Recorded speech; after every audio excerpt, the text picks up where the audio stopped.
C'era una volta un uomo di nome Goro, un uomo ossessionato dal risparmio.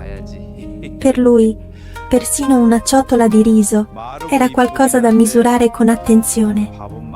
La famiglia? Solo uno spreco. Un giorno alzò lo sguardo al cielo e gridò: «Se esistesse una moglie che non mangia, le darei tutto ciò che possiedo». Fu allora che, dalla nebbia, apparve una donna. «Io posso vivere senza mangiare neanche un chicco di riso». Quelle parole conquistarono il cuore di Goro.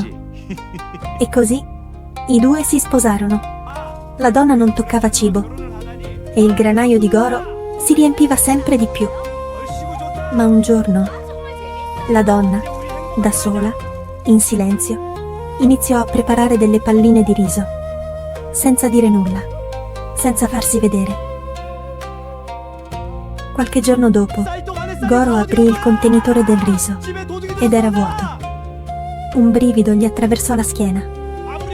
Quella notte salì sul tetto in silenzio e iniziò a osservare sua moglie. Il cuore batteva forte. Trattenne il respiro e guardò. Nel momento in cui la donna sciolse i capelli, qualcosa cambiò. La parte posteriore della sua testa si aprì lentamente e lì apparve una seconda bocca piena di denti. I suoi capelli si muovevano come esseri vivi, afferrando le palline di riso e spingendole dentro quella bocca mostruosa. In quel momento Goro capì: quella donna non era umana. Un attimo di pazienza. Tutta la storia completa è sul mio canale. Vi aspetto lì.